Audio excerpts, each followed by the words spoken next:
బుజ్జాయిలు అందరూ ఎలా ఉన్నారు? ఆటలాడి చదువులు చదివి బాగా అలసిపోయారా? అందుకే మీకోసం చక్కని కథ తీసుకొని మీ ముందుకు వచ్చేసా. ఇప్పుడు మనం కథ విందామా? ఈ కథ పేరు మాయ చిప్ప. ఇప్పుడు కథ విందామా? చీకటి అడవికి ఆనుకొని ఉండే చిన్న పల్లె రాంపురం. ఓసారి అడవిలోంచి దారి తప్పిన కోతి రాంపురంలోని నాయక్ ఇంటిలోకి దూరింది. సెల్ ఫోన్ ఛార్జింగ్ పెట్టి అతను స్నానం చేస్తున్నాడు. కోతి సెల్లును పట్టుకొని అటు ఇటు చూసింది. అంతలోనే వీడియోలో పాటలు రావడం చూసి అవాక్కైపోయి ఎంతో సంబరపడింది. నాయక్ బయటికి వస్తుంటే చూసి సెల్తో సహా పరిగెత్తింది కోతి.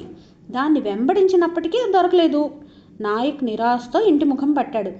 అది చాలా తెలివైన కోతి. దారిలో వెళ్తూ అది ఇది తాకుతూ ఫోటోలు సెల్ఫీలు తీయడం కూడా తెలుసుకోగలిగింది.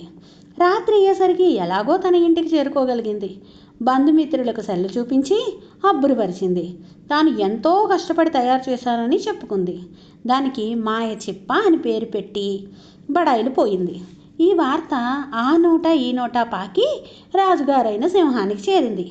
కోతిని రాజు దర్బారుకు రమ్మని పావురంతో కబురు చేసి అట్టహాసంగా స్వాగతం పలికింది. కోతిని అన్ని విధాలుగా సత్కరించి, కోతి ఎప్పుడూ ఏదో పనిలో నిమగ్నమై ఉండేది, అది ఏదైనా సాధించి తీరుతుందని నేను ఎప్పుడో అనుకున్నాను, అద్భుతమైన వస్తువును తయారు చేయగలిగింది, అందుకు అభినందనలు, ఇంకా ఇలాంటి పరిశోధనలు చేయాలని కోరుతున్నాను అని పలికింది. కోతి ఆనందపడిపోతూ రాజదర్బారు ఫోటో తీసింది. సింహంతో సెల్ఫీ దిగింది.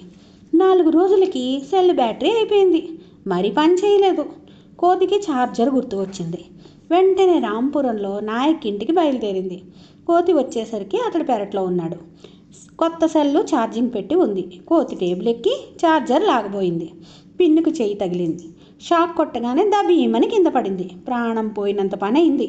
ఈ చప్పుడుకి నాయక్ వచ్చాడు. కోతిని చూడగానే కోపంతో మళ్ళీ వచ్చావే అంటూ ఇత్తడి చెంబుతో ముఖం మీద ఒక్కటేశాడు. బిత్తరపోయి బతుకు జీవుడా అంటూ పరుగందుకుంది.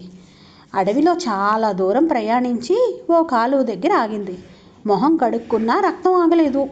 మెల్లగా కుందేలు డాక్టర్ని కలిసింది కోతి. నువ్వు తయారు చేసిన మాయ చిప్ప గురించి విన్నాను, చాలా తెలివైన దానివి అంది డాక్టరు. కోతికి గర్వంగా అనిపించింది. టేబుల్ పైన దర్జాగా కూర్చుని చెప్పింది, ఏం చేయమంటారు డాక్టర్ సాబు, నేను తయారు చేసిన మాయ చిప్ప కొన్ని సాంకేతిక లోపాలతో పేలిపోయింది. చూడండి నా మొహం ఎలా అయిందో బాధగా అంది.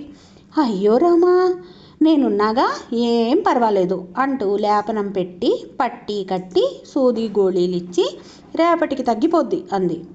డబ్బులు ఇయ్యబోయిన కోతిని వారించి, మీరు మా దవాఖానాకు రావడమే అదృష్టం, మీ అభిమానిని నేను అంటూ పంపించింది.